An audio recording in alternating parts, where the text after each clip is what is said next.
Hello, dear students. This is part 2 of chapter number 5, and in this part we will going to discuss about trends in the modern periodic table. Now next topic is trends in modern periodic table. What are trends basically? हम modern periodic table में एक pattern देखते हैं कि कोई भी एक property है वो या तो डिक्रीज होती है या इंक्रीज होती है when we move from left to right in a period और when we move from top to bottom in a group. Is that clear? So trends are basically patterns, and the first trend that we will going to study is valency. You all know what is a valency. Valency is the combining capacity of an element or of atom of an element. Is that clear? Like for example, अगर आपसे पूछा जाए what is the valency of magnesium? All right. So you know that magnesium has atomic number is equals to 12. All right. So if we talk about its electronic configuration, it will be 282. All right. Now let's see the outermost shell. How many electrons are there? There are 2 electrons. ठीक है. तो यहाँ पर इसका octet complete करने के लिए इधर इसके पास क्या ऑप्शंस हैं, या तो ये 2 इलेक्ट्रॉन्स किसी को डोनेट कर दे, ऑलराइट, या किसी से 6 इलेक्ट्रॉन्स किसी से गेन कर ले, तो यहाँ पर 8 हो जाएगा. 2 + 6 इज 8. या ये 2 इलेक्ट्रॉन्स को डोनेट कर देगा तो क्या बचेगा? 2 and 8. तो आउटर में मोस्ट शेल में 8 इलेक्ट्रॉन्स हो जाएंगे. Is that clear? तो ईजिएस्ट वे क्या है मैग्नीशियम के लिए? मैग्नीशियम के लिए सबसे कन्वीनियंट ऑप्शन क्या है? यही है कि वो ये जो 2 इलेक्ट्रॉन्स है आउटर मोस्ट शेल के वो किसी को डोनेट कर दे. Alright. So the valency of magnesium is equals to 2. Basically valency क्या होती है कि कितने इलेक्ट्रॉन्स डोनेट हो रहे हैं या गेन हो रहे हैं एक एटम में, किसी भी एलिमेंट के एटम में, तो वो शो करता है उसकी valency. If I talk about aluminium, alright, aluminium का जो एटॉमिक नंबर है that is 13. Alright. And if we write down its electronic configuration it is 283. ठीक है. Now let's talk about the outer most shell. There are 3 electrons in the outer most shell. तो इसके लिए convenient option क्या है कि या तो ये 3 इलेक्ट्रॉन्स किसी को डोनेट कर दे या किसी से 5 इलेक्ट्रॉन्स, तभी तो 8 होगा, 5 इलेक्ट्रॉन किसी से गेन कर ले. Is that clear? तो इसीलिए एल्यूमिनियम की यहाँ पे हम वैलेंसी क्या देखेंगे, फिर कन्वीनियंट ऑप्शन क्या होगा कि ये अपने 3 इलेक्ट्रॉन किसी को दे दे, ठीक है, और अपना ऑक्टेट आउटर मोस्ट शेल का कंप्लीट कर ले, तो उसकी वैलेंसी हो गई 3. और कुछ बुक्स में आपको इसकी वैलेंसी 5 भी दिखेगी. Is that clear? वैसे ज़्यादातर हम लोग एल्यूमिनियम की वैलेंसी 3 ही कंसिडर करते हैं. Is that clear? So this is how we calculate valency. Now let's talk about the periodic table. ठीक है, कि ये पीरियड में कैसे चेंज होता है लेफ्ट टू राइट जब हम मूव करते हैं ना पीरियड, और टॉप टू बॉटम जब ग्रुप में मूव करते हैं तो कैसे चेंज होता है. अगर मैं फर्स्ट पीरियड की बात करूं तो फर्स्ट पीरियड में हाइड्रोजन है और हीलियम है. There are only 2 atoms. ठीक है. फिर सेकेंड पीरियड में प्रेजेंट है लिथियम, बेरिलियम, फिर बीच में तो पी ब्लॉक है, डी ब्लॉक है, सॉरी. ठीक है. फिर उसके बाद यहाँ पर आ गया boron, carbon, nitrogen, oxygen, fluorine and neon. ठीक है. यहाँ पे जगह नहीं है तो मैं हीलियम को यहाँ प्लेस कर देती हूँ, क्योंकि हीलियम, नियोन ये सब नोबल गैसेस हैं और ये एक ही ग्रुप में प्लेस्ड हैं. ठीक है. तो ये हो गया हमारा फर्स्ट पीरियड, ये हो गया second period. Now let's see. First period में हाइड्रोजन के पास एक ही इलेक्ट्रॉन है, तो ये एक इलेक्ट्रॉन लेकर के छुट्टी करेगा, अपना इसका जो डबलेट है वो कंप्लीट हो जाएगा 2 इलेक्ट्रॉन्स के साथ, तो इसकी वैलेंसी हो गई 1. हीलियम के पास 2 ही इलेक्ट्रॉन्स है, एक ही शेल है, 2 इलेक्ट्रॉन्स होते हैं, तो ये ऑलरेडी इसका डबलेट क्या है, कंप्लीट है. Neither it gains electron nor it loses electron. So इसकी वैलेंसी क्या हो गई, 0. ठीक है. और एक चीज़ आपको याद रखनी है कि जितनी भी नोबल गैसेस हैं जो कौन से ग्रुप में है, ग्रुप 18 में. Is that clear? उनकी वैलेंसी क्या होती है, सारे नोबल गैसेस की वैलेंसी 0 होती है. Is that clear? ओके. ये फर्स्ट ग्रुप हो गया, फिर सेकंड ग्रुप हो गया, ठीक है। फिर बीच में आ जाते हैं थर्ड, फोर्थ, फिफ्थ, सिक्स्थ, ठीक है, बीच में ये आ गए, ठीक है। फिर उसके बाद यहाँ पर ये होता है 13 से स्टार्ट, 12 तक बीच में रहते हैं डी ब्लॉक में, ठीक है। और यहाँ से स्टार्ट होता है 13th group number, 14th group number, 15th, 16th, 17th और ये 18 होता है, ठीक है। अब आते हैं, चलो ये तो मैंने ग्रुप बता दिया, और ये 7 पीरियड्स होते हैं मॉडर्न पीरियोडिक टेबल में। आपको ये ऑलरेडी मैं प्रीवियस लेक्चर में बता चुकी हूँ। Okay, 7। Okay, now let's come to the second period. Lithium के पास 3 इलेक्ट्रॉन्स होते हैं, सो इसका इलेक्ट्रॉनिक कॉन्फ़िगरेशन क्या होगा, 2 1। तो इसके पास 1 ही इलेक्ट्रॉन है आउटर मोस्ट शेल में, तो ये क्या करेगा, इसको डोनेट कर देगा, इसका डबलेट कंप्लीट। तो इसका भी वैलेंसी कितनी हो गई, लिथियम की वैलेंसी 1, ठीक है। बेरिलियम के पास 4 इलेक्ट्रॉन्स होते हैं, तो 2,2 इलेक्ट्रॉनिक कॉन्फ़िगरेशन, तो ये अपने 2 इलेक्ट्रॉन्स डोनेट कर सकता है, तो इसकी वैलेंसी हो गई 2, ठीक है। बोरॉन की वैलेंसी क्या होगी, 3, ठीक है। क्यों, कैसे, क्योंकि बोरॉन का एटॉमिक नंबर क्या होता है, 5, तो 2,3 इलेक्ट्रॉन्स डोनेट कर देगा, तो 3। फिर कार्बन की वैलेंसी 4, हमें पता है, हमने 4 चैप्टर में पढ़ा भी है, क्योंकि 6 इलेक्ट्रॉन्स होते हैं, तो 4 इलेक्ट्रॉन्स ये शेयर करता है, ठीक है। तो इसकी वैलेंसी क्या हो गई, 4, ठीक है। अब नाइट्रोजन के पास कितने होते हैं इलेक्ट्रॉन्स, 7, इसका इलेक्ट्रॉनिक कॉन्फ़िगरेशन हो जाएगा 2,5, ठीक है। अब इसके लिए कन्वीनियंट ऑप्शन क्या है कि ये किसी से 3 इलेक्ट्रॉन्स उधार ले ले, सही बात है, तभी तो इसका ऑक्टेट कंप्लीट होगा, तो इसकी वैलेंसी हो गई 3। ऑक्सीजन का 8 होता है, तो 2,6, तो ये भी किसी से 2 इलेक्ट्रॉन्स उधार ले लेगा, शेयर कर लेगा, तो इसका 2 हो गई वैलेंसी। फ्लोरीन की वैलेंसी 1 होती है, और neon being a noble gas, उसकी valency 0। Now you can observe, आप यहाँ पर ऑब्जर्व कर सकते हैं एक पैटर्न आपको दिख रहा होगा कि जैसे हम left to right in a period move कर रहे हैं, यहाँ पर वैलेंसी पहले क्या थी, 1, फिर 2, फिर 3, फिर 4, फिर 3, फिर 2, फिर 1, फिर 0। So this is the pattern which is followed in a period from left to right. क्या है वैलेंसी का pattern, that valency you can write down in front of valency that it first increases from 1 to 4, है ना, while going it first increases from 1 to 4 while going left to right in a period and then it decreases, ठीक है। तो ये valency का trend हो गया, किसका ट्रेंड है, ये पीरियड का, ठीक है।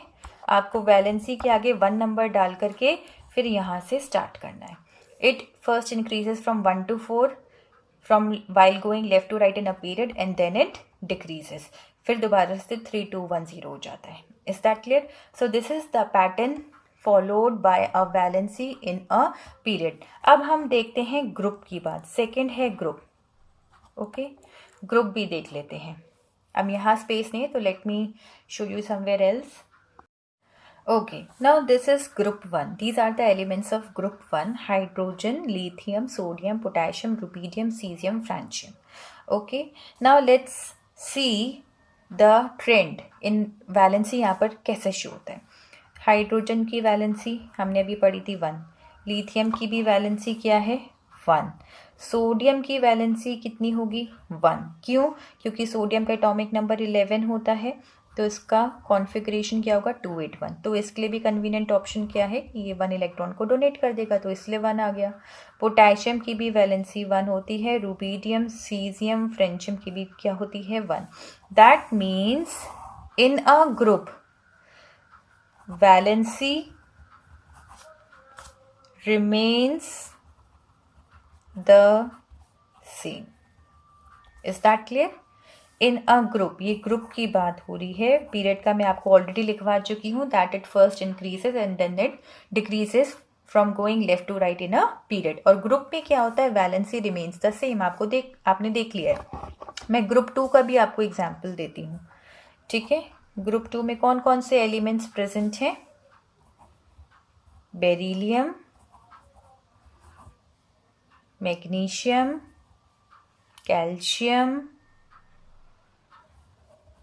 Strontium, barium, radium. These are the elements which are present in group 2.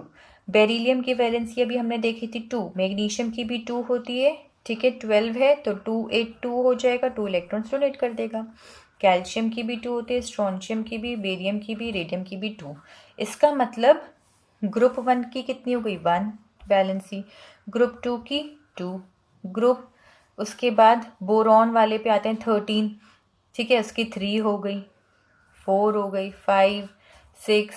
मतलब कहने का मतलब क्या है कि जो एक पर्टिकुलर ग्रुप है उसकी वैलेंसी, सारे एलिमेंट्स की वैलेंसी सेम रहेगी, वैलेंसी चेंज नहीं होगी एक पर्टिकुलर ग्रुप में from top to bottom. Is that clear? So you can write down in a group valency remains the same.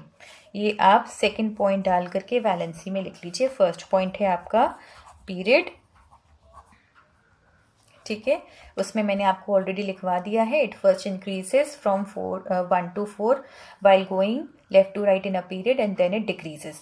Group number 2 में डाल के लिख लीजिए, valency remains the same, group में चेंज नहीं होती है from top to bottom. Is that clear? So this is the first trend. Now let us move to the second trend. Trend is atomic radius.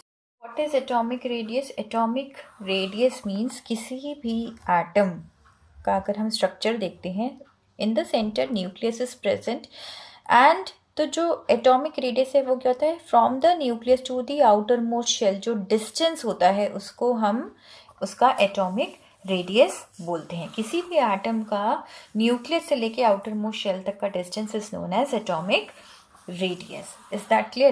Now here also we will study trends. First we will going to study in group and second we will going to study in periods. Is that clear? तो सबसे पहले देखते हैं group में क्या trend follow होता है atomic radius के लिए। Now let me write first group में लिख देती हूँ hydrogen, lithium, sodium, then potassium, rubidium, caesium and French, ठीक है। ये सारे एलिमेंट्स हैं आपके ग्रुप 1 के। Now let us see the trend. अब यहाँ देखिए हाइड्रोजन का एटॉमिक नंबर होता है 1, तो उसका अगर मैं एटॉमिक स्ट्रक्चर बनाऊंगी, ये हो गया सेंटर में न्यूक्लियस और ये हो गया के शेल विद 1 इलेक्ट्रॉन, ठीक है। लिथियम का 3 इलेक्ट्रॉन्स होते हैं, तो lithium this is the nucleus, this is the के शेल विद 2 इलेक्ट्रॉन्स और एक एल शेल में जाएगा 1 इलेक्ट्रॉन। सोडियम के पास 11 एटॉमिक नंबर है, तो this is the nucleus, K shell 2 electrons, L shell 8 electrons and इसमें थर्ड शेल भी आएगी एम शेल जिसमें 1 इलेक्ट्रॉन, ठीक है। एंड देन पोटेशियम, पोटेशियम का एटॉमिक नंबर 19, तो मैं ओके, सो पोटेशियम का दिस इज द न्यूक्लियस, फिर K shell 2 electrons, L shell में 2 4 6 एंड 8, ठीक है। फिर एम शेल इलेक्ट्रॉनिक कॉन्फ़िगरेशन क्या होगा 2 8 8 1, ठीक है। तो फिर एम शेल में भी 8 electrons and then 1 more shell with 1 electron. Now see the pattern. आपको कुछ पैटर्न समझ में आया? इसी से आपको समझ में आ जाएगा, इसलिए मैंने बाकी ड्रॉ नहीं करे। What are you observing? What is happening to the size of the atomic radius? Yes, obviously it is increasing, है ना। when we are moving from top to bottom in a group the atomic size is increasing. और वो कैसे increase हो रहा है? Now look here, there is only K shell. यहाँ पर K और L दोनों आ गए. Here sodium K, L and M, 3 shells were there. And in the case of potassium K, L, M and यहाँ जाएंगे 5 हो जाएंगी, यहाँ 6, यहाँ 7. Is that clear? समझ में आया? तो क्या हो रहा है यहाँ पर? Atomic size is increasing. क्यों? With the increase in the number of shells. Is that clear? Increase हो रहा है एटॉमिक साइज. कैसे? क्योंकि हर बार जब हम एक एलिमेंट से दूसरे एलिमेंट पर मूव कर रहे हैं तो क्या हो रहा है? एक एक एनर्जी शेल इंक्रीज हो रही है. Is that clear? So you can write down in front of the group that atomic size in the group it increases. बस इतना लिखना है. समझ में आ गया? Is that clear? ये मैंने आपको फर्स्ट ग्रुप का एग्जाम्पल दिया है. ऐसे ही अगर आप सेकंड ग्रुप में देखेंगे उसमें क्या है? बेरिलियम है, मैग्नीशियम है, कैल्शियम है. बेरिलियम के पास 4 इलेक्ट्रॉन्स हैं तो 2 तो K शेल में आ गए. मैंने इसमें न्यूक्लियस नहीं बनाया. 2 आ गए आपके L शेल में. मैग्नीशियम के पास 12 होते हैं तो 2 K शेल में, 8 आ गए L शेल में और बाकी के 2 M शेल में. तो यहाँ पर भी क्या होगा? एटॉमिक रेडियस क्या हो रहा है? इंक्रीज हो रहा है. So I hope this is clear to you. When moving from top to bottom in a group atomic radius is increasing. Why? आपको रीजन भी पता होना चाहिए. Because with the increase in the number of shell, every time when we are moving from one element to another element in a group there is an increase in the number of energy shell. Is that clear?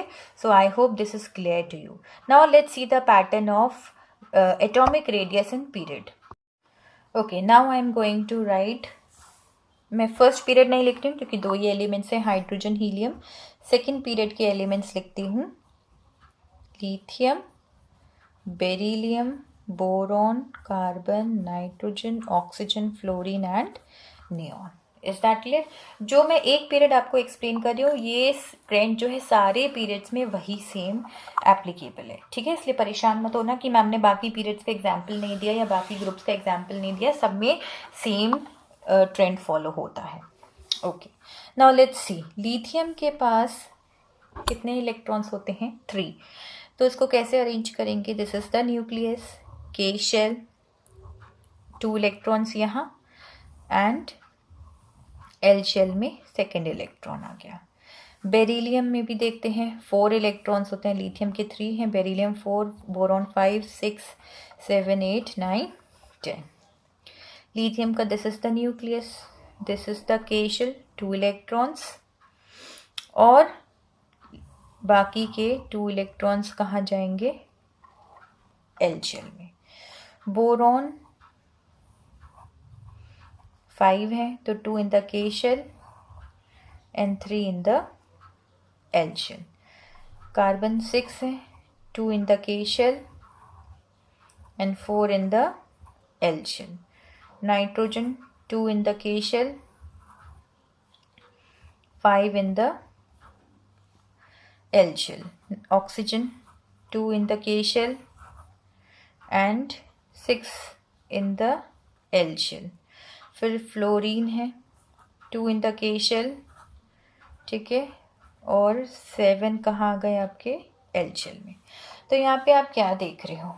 थोड़ा सा untied है लेकिन थोड़ा आपको समझ में आ रहा है कि यहाँ पर जो एटॉमिक रेडियस है when we are moving from left to right in a period it is decreasing. इसलिए डिक्रीज नहीं हो रहा है कि मैंने ये डायग्राम्स छोटे कर दिए, नहीं. अब उसका रीज़न क्या है? Okay, now look here. Group में आपको पता है कि ग्रुप में क्या होता है, जब भी हम एक एलिमेंट से दूसरे एलिमेंट पर आ रहे थे नीचे, when we were moving from top to bottom, तो एक एनर्जी शेल जो था वो इंक्रीज हो रहा था. यहाँ पर क्या हो रहा है? यहाँ पर एनर्जी शेल यहाँ कितने हैं? यहाँ 2 हैं, यहाँ भी 2 हैं. K और L शेल, सारे एलिमेंट्स में 2 शेल्स हैं, ठीक है. लेकिन यहाँ पर एडिशन किसका हुआ है? इलेक्ट्रॉन्स का। ठीक है, electrons are added, one electron सब में ऐड हुआ है in the same shell. Point to be noted here is electron is added in the same shell. 2 electron सबकी के शेल में है. यहाँ एल शेल में 1 था, यहाँ 2 हो गए, यहाँ 3 हो गए, यहाँ 4 हो गए, यहाँ 5, यहाँ 6, यहाँ 7, और नियॉन को अगर मैं ड्रॉ करूंगी तो एल शेल में कितने आएंगे? 8 इलेक्ट्रॉन्स. लेकिन सबकी इलेक्ट्रॉनिक शेल्स सेम है, लेकिन नंबर ऑफ इलेक्ट्रॉन्स इंक्रीज हुए हैं. Now the point is electrons, you know that they have negative charge, and at the center what is present here? Nucleus, which is positive charge. nucleus होता है positive charge. तो इन दोनों के बीच में क्या होता है? attraction. is that clear? attraction होता है. अब जैसे जैसे यहाँ पर एक इलेक्ट्रॉन था तो force of attraction between this electron and the nucleus was less. फिर यहाँ 2 इलेक्ट्रॉन्स हो गए तो अट्रैक्शन बढ़ गया. यहाँ 3 इलेक्ट्रॉन्स हो गए, अट्रैक्शन और इंक्रीज हो गया. जैसे जैसे हम आगे मूव करेंगे from left to right, attraction और इंक्रीज हो गया. ठीक है, और जब अट्रैक्शन इंक्रीज हो जाता है, take the example of a magnet. Magnet यहाँ रखा है, आयरन नेल यहाँ है, तो अट्रैक्शन कैसा है? लेस. ठीक है, जैसे जैसे हम डिस्टेंस कम करते जाएंगे, आयरन नेल को यहाँ कर दिया तो अट्रैक्शन थोड़ा सा क्या हुआ? इंक्रीज हो गया. आयरन नेल यहाँ आ गया और इंक्रीज हो गया. आयरन नेल यहाँ आ गया और इंक्रीज हो गया. तो यहाँ पर क्या हो रहा है? आपने क्या देखा कि यहाँ डिस्टेंस कम हो गया. पहले डिस्टेंस इतना था, फिर इतना हुआ, फिर इतना हुआ, फिर इतना हुआ.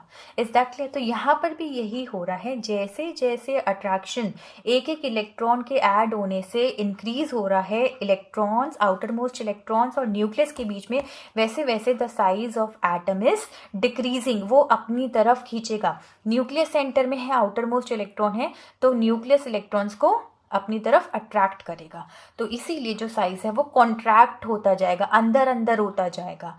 You getting the point? तो इसीलिए the size of atom or the atomic radius starts decreasing when we move from left to right in a period. और ये सारे periods में applicable है. Is that clear? So you can write down in front of period, आप ये लिख सकते हैं, it decreases. और आगे भी जब आप पढ़ेंगे तो आप ऑब्जर्व करेंगे या तो ग्रुप डिक्रीज होता है या इंक्रीज होता है, या पीरियड डिक्रीज होता है या इंक्रीज होता है. दोनों में से एक इंक्रीज या डिक्रीज होता है, लेकिन आपको दोनों के रीजंस पता होने चाहिए. Is that clear?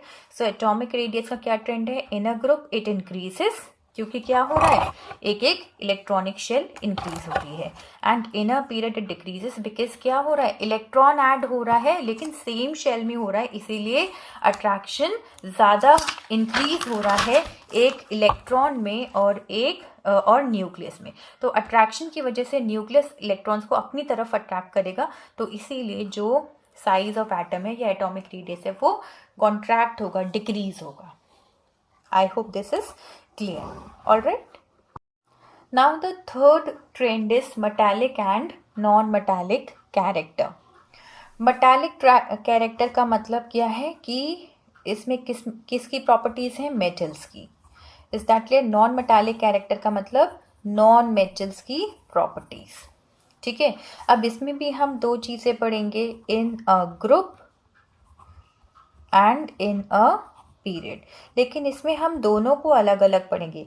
Metallic character in a group and period and non metallic character in a group and in a period. ठीक है, ये आपको ऐसे ही लिखना है. ठीक है, okay. Now let us first of all study metallic character. Okay, आपको मालूम है कि बहुत रफ में मैं पीरियोडिक टेबल बताती हूँ.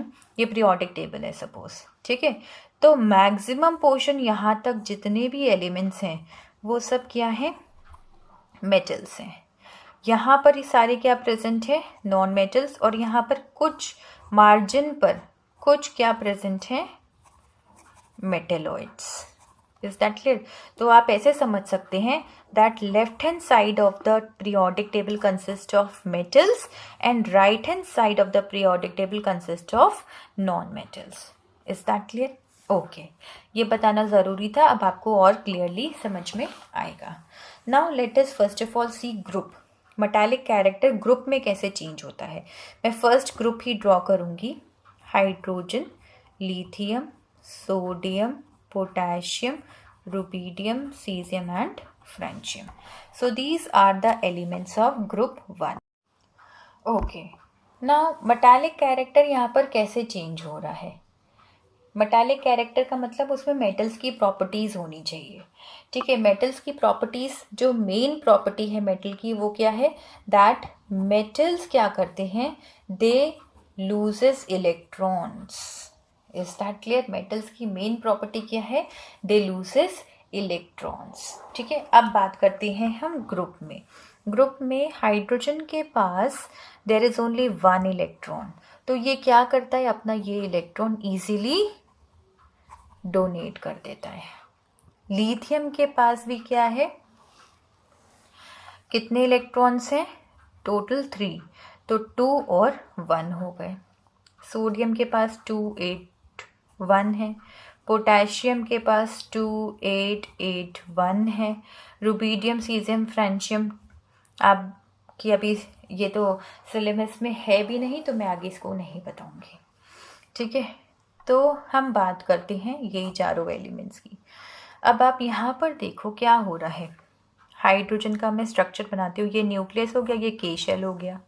ठीक है, लिथियम का मैं बनाऊँ, ये न्यूक्लियस है, ये के शेल है, ये एल शेल है।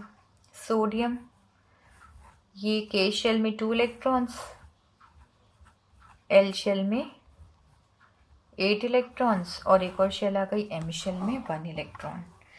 फिर पोटेशियम भी आ जाएगा। तो बेसिकली मैं पोटेशियम नहीं बना रही हूँ। अब आप यहाँ पे ये समझो कि क्या हो रहा है, न्यूक्लियस से आउटर मोस्ट इलेक्ट्रॉन जहाँ तक है वहाँ का डिस्टेंस इंक्रीज हो रहा है ना, एटॉमिक रेडियस इंक्रीज हो रहा है। ये तो हमें साफ दिख रहा है क्योंकि इलेक्ट्रॉनिक शेल इंक्रीज हो रही है, अभी हमने प्रीवियसली यही पढ़ा है।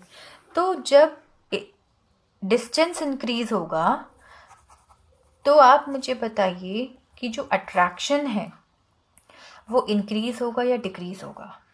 आई am repeating the point, when the distance between nucleus and electron increases, what happens to the attraction, will it increase और विल इट डिक्रीज। अब न्यूक्लियस है, उससे इलेक्ट्रॉन दूर होता जा रहा है, इसका मतलब अट्रैक्शन क्या होगा, ऑब्वियसली डिक्रीज होगा। ठीक है, यानी कि यहाँ पर तो चलो डिस्टेंस कम है, तो इसको यहाँ से डोनेट करने के लिए, लूज करने के लिए एनर्जी चाहिए, ज़्यादा एनर्जी चाहिए इनफैक्ट। ठीक है, मोर एनर्जी इज रिक्वायर्ड। अब यहाँ पर क्या हो गया, 2 शेल हो गई। ठीक है, K shell, L shell, nucleus से डिस्टेंस बढ़ गया, तो as compare to hydrogen, lithium को अपने आउटर मोस्ट इलेक्ट्रॉन को लूज करने के लिए लेस एनर्जी की रिक्वायरमेंट होगी। ठीक है, क्योंकि अट्रैक्शन का कम हो गया, अट्रैक्शन कम हो गया तो हम बाहर वाले इलेक्ट्रॉन को इजीली निकाल सकते हैं, है ना। अब घर में चोर कब आता है, जब मालिक ही नहीं है घर में। अगर मालिक होगा चोर आएगा, नहीं आएगा। Is that clear. तो यहाँ पर भी यही समझो, न्यूक्लियस क्या है, अट्रैक्ट कर रहा है इलेक्ट्रॉन को, तो वो इजीली नहीं जाने देगा इलेक्ट्रॉन को, तो उसके लिए ज़्यादा एनर्जी चाहिए। लेकिन जब न्यूक्लियस ही दूर हो गया इलेक्ट्रॉन से, डिस्टेंस बढ़ गया, तो हमें लेस एनर्जी की रिक्वायरमेंट होगी इस इलेक्ट्रॉन को रिलीज करने के लिए। अब वैसे यहाँ पर और डिस्टेंस बढ़ गया, तो यहाँ पर और वेरी लेस एनर्जी, इससे भी कम, लिथियम से भी कम एनर्जी चाहिए होगी सोडियम को अपने आउटर मोस्ट इलेक्ट्रॉन को लूज करने के लिए। इज दैट क्लियर, समझ में आया। अच्छा, अब पॉइंट क्या है कि मेटल्स क्या करते हैं, इलेक्ट्रॉन्स लूज करते हैं, तो वही तो अच्छा मेटल होगा जो बहुत आसानी से इलेक्ट्रॉन्स को लूज करेगा। तो अब इन तीनों में अगर हम कंपेयर करें तो सबसे अच्छा इलेक्ट्रॉन कौन लूज करेगा, कौन जल्दी लूज करेगा, यस, सोडियम। क्यों, बिकॉज सोडियम में न्यूक्लियस और इलेक्ट्रॉन के बीच में क्या हो गया, डिस्टेंस बढ़ गया, अट्रैक्शन कम हो गया, तो ये इसको कम एनर्जी में ही ये इलेक्ट्रॉन को लूज कर देगा। मतलब सोडियम जो है हाइड्रोजन से इजीली इलेक्ट्रॉन को लूज करेगा। और अगर हम सोडियम के बाद पोटेशियम पर भी आएंगे तो पोटेशियम और ज़्यादा इजीली लूज कर देगा इलेक्ट्रॉन। क्यों, क्योंकि उसमें 4 शेल्स हो जाएंगे ना, के शेल में 2, एल, एम, एन, अब यहाँ 4 शेल्स हो गए, डिस्टेंस और बढ़ गया, अट्रैक्शन कम हो गया न्यूक्लियस और इलेक्ट्रॉन के बीच में, इसलिए तो पोटेशियम जो है वो और इजीली जो है अपने इलेक्ट्रॉन को लूज करेगा as compare to hydrogen and lithium. तो आप यहाँ पर क्या देख रहे हो कि जैसे जैसे हम नीचे जा रहे हैं एलिमेंट्स इजीली इलेक्ट्रॉन्स लूज कर रहे हैं। यहाँ हाइड्रोजन को एनर्जी ज़्यादा चाहिए और यहाँ पोटेशियम को लेस एनर्जी चाहिए। इसका मतलब when we are going down in a group, down the group क्या हो रहा है, हम बोलेंगे कि मेटालिक कैरेक्टर इंक्रीज हो रहा है। मेटालिक कैरेक्टर इंक्रीज कैसे हो रहा है, क्योंकि जैसे जैसे हम टॉप टू बॉटम जा रहे हैं, डाउन द ग्रुप जा रहे हैं, एलिमेंट्स बहुत इजीली इलेक्ट्रॉन्स को लूज कर रहे हैं। Are you getting the point? So you can write down here in a group metallic character के लिए ग्रुप में आप लिखोगे it increases. Is that clear? और जो ट्रेंड मेटालिक कैरेक्टर का है वही ऑपोजिट होगा नॉन मेटालिक का। अब एक बात बताओ, अगर हम नॉन मेटल की बात करेंगे तो ऑब्वियसली वो तो उल्टा ही हो जाएगा ना। तो जो मेटालिक कैरेक्टर का ट्रेंड है उसका ऑपोजिट क्या होगा, नॉन मेटालिक का। तो यहाँ आप डायरेक्टली लिख दो इट डिक्रीजेस। अगर मेटालिक इंक्रीज होगा तो नॉन मेटालिक डिक्रीज होगा, अगर मेटालिक डिक्रीज होगा तो नॉन मेटालिक इंक्रीज होगा। दोनों ऑपोजिट चल लेंगे, मेटल और नॉन मेटल साथ साथ नहीं चलते हैं। Is that clear? समझ में आ गई? तो मेटल की प्रॉपर्टी लूजेस इलेक्ट्रॉन। तो कौन ज़्यादा अच्छे से लूज करता है इलेक्ट्रॉन, वो हमने कैसे देखा, इन अ ग्रुप हमने क्या देखा कि जैसे जैसे we are moving down the group electrons easily lose हो रहे हैं। So we can say that metallic character is increasing down the group. Is that clear? अब सेकेंड आते हैं हम across the period. Left to right in a period metallic character increase होता है या डिक्रीज होता है, वो हम देखते हैं। Let me write down the second period. First period तो आपको पता ही है, बहुत छोटा, इसलिए I am not going to write it. Second period है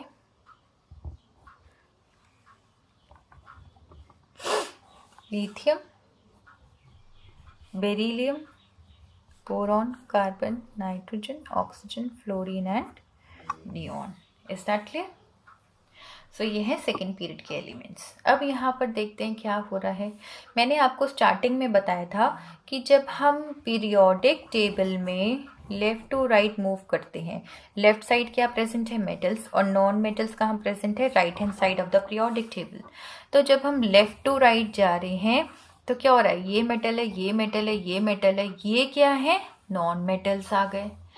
तो left to right in a period metallic character decreases, क्योंकि हम मेटल से किसकी तरफ जा रहे हैं, नॉन मेटल्स की तरफ।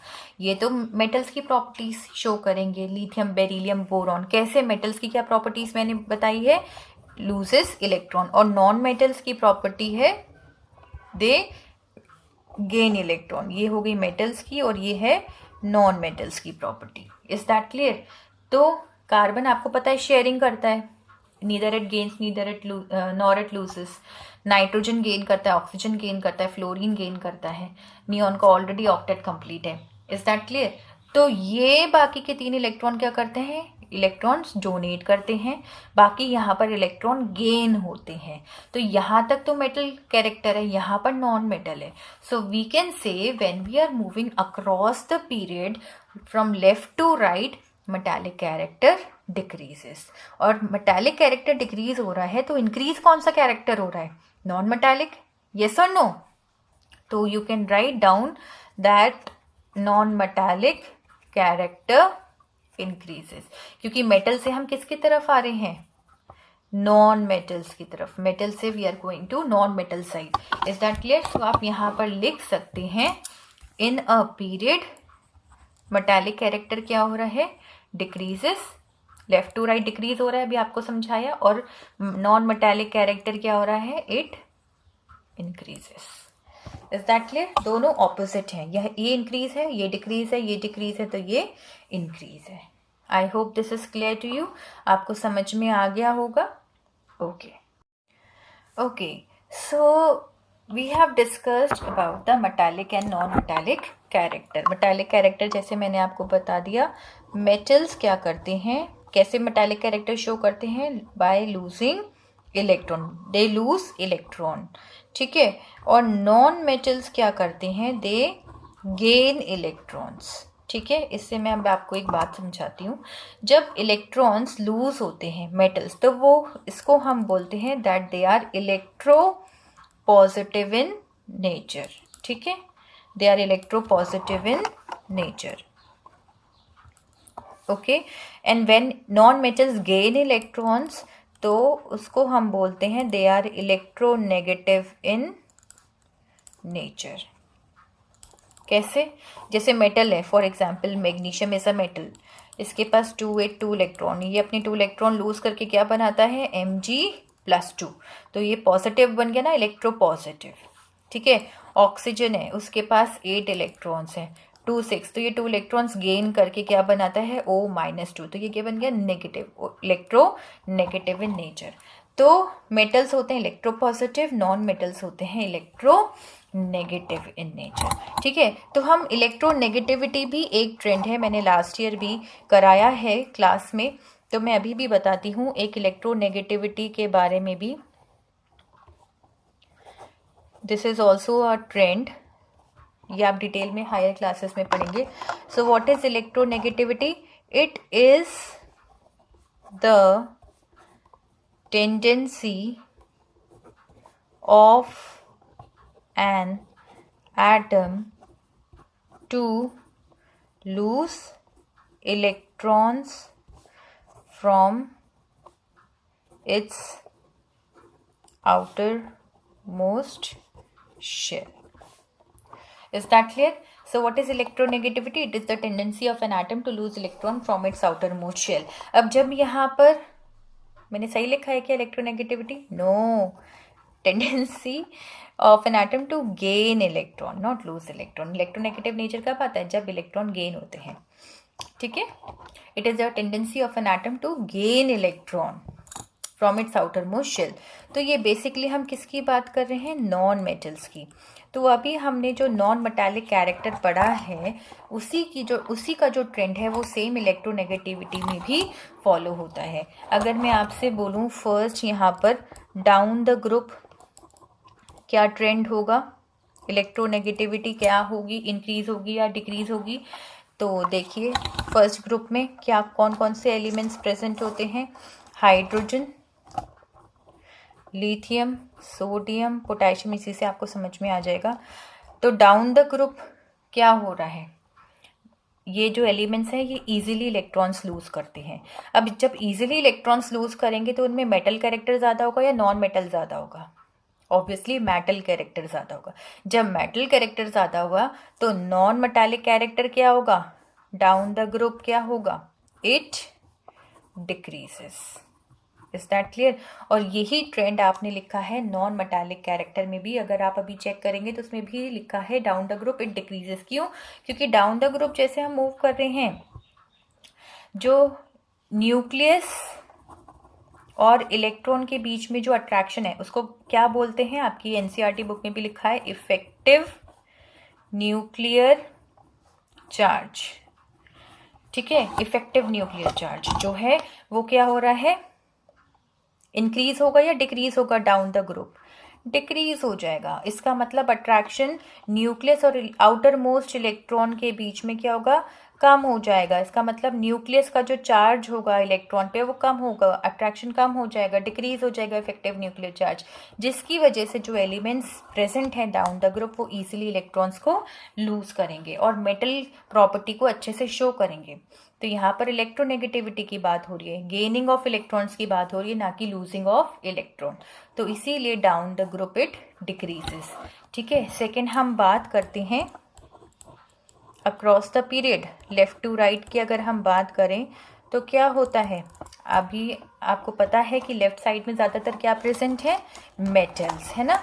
और नॉन मेटल्स कहाँ प्रेजेंट है? Right hand side of the periodic table. तो जब हम लेफ्ट टू साइड जाते हैं, यहाँ मेटल है या नॉन मेटल है? तो बताइए इलेक्ट्रोनेगेटिविटी इंक्रीज होगी या डिक्रीज होगी?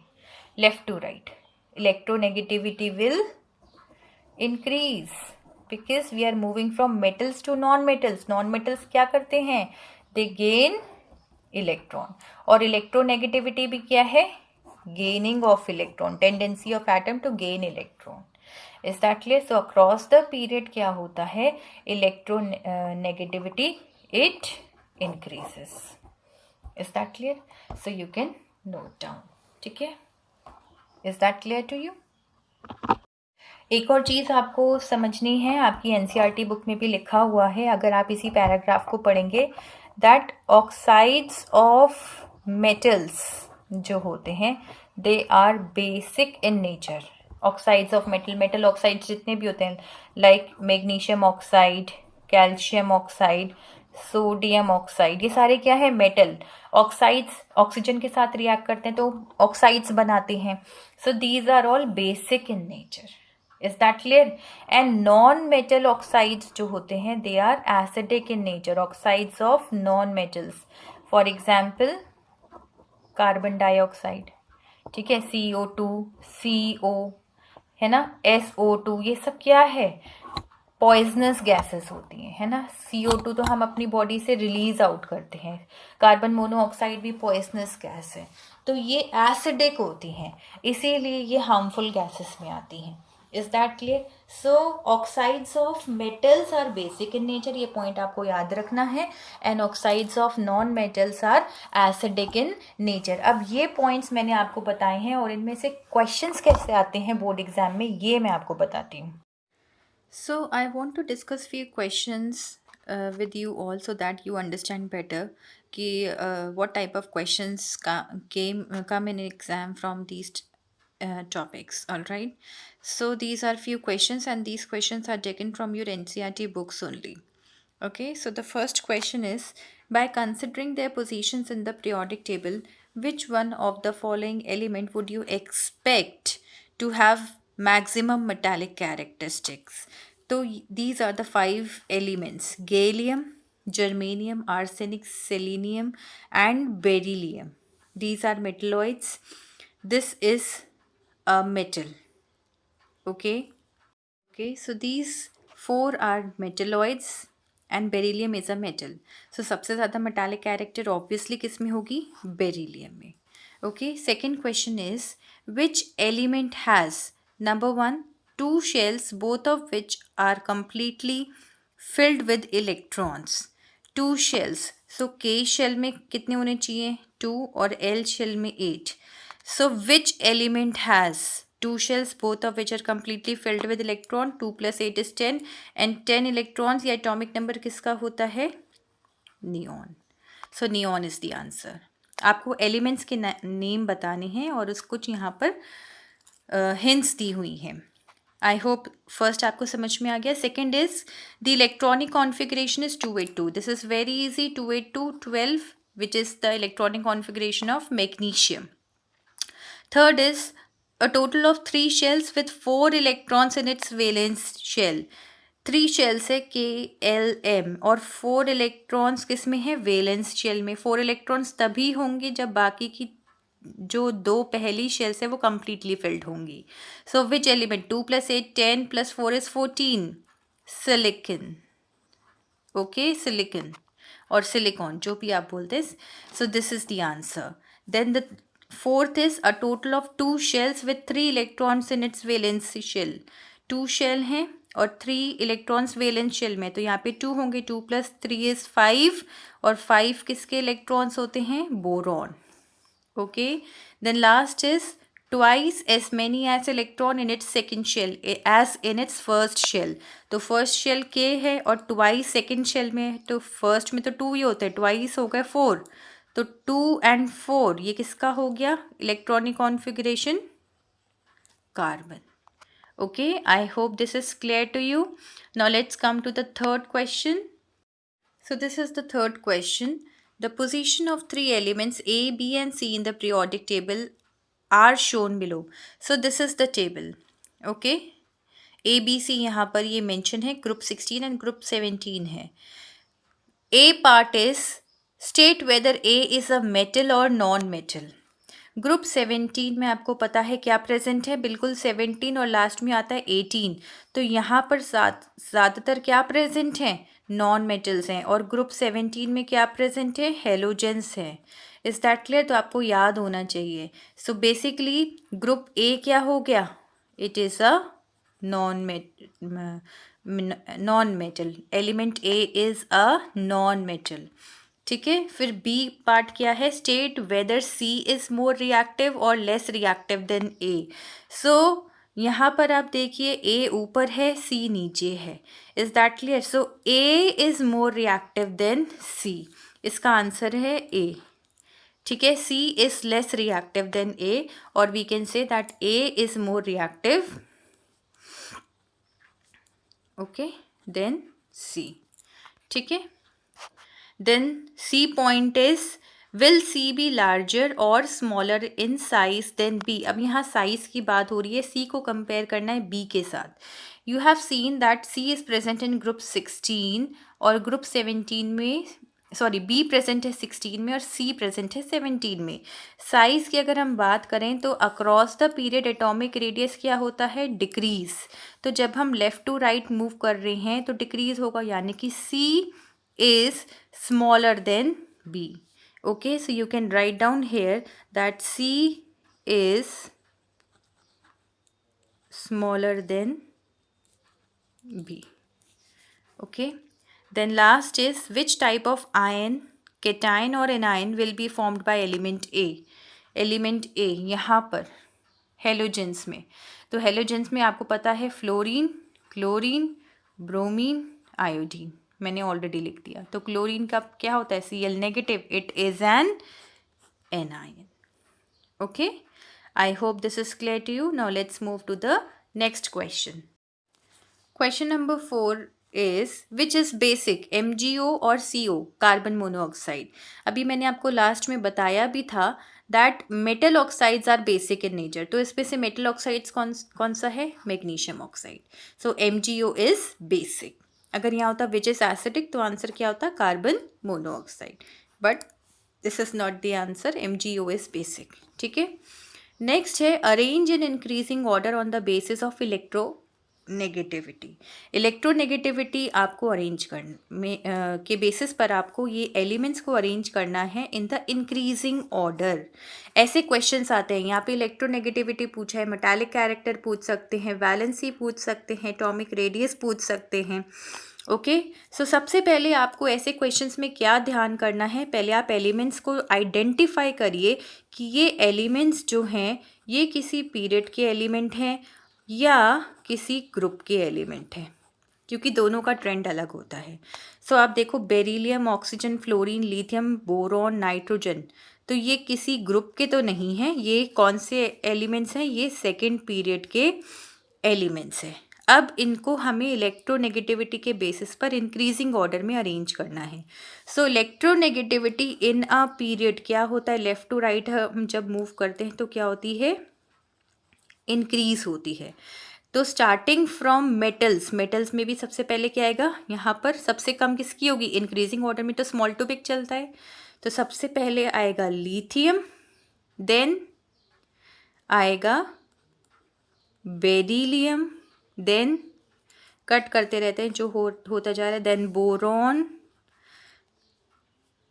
Then nitrogen, then oxygen and then fluorine. I hope सारे एलिमेंट्स हो गए। Okay, so this is the increasing order of electronegativity. ऐसे जो है इंक्रीज होगा और हम ऐसे ये साइन लगा सकते हैं, सबसे कम लिथियम, सबसे ज़्यादा फ्लोरीन।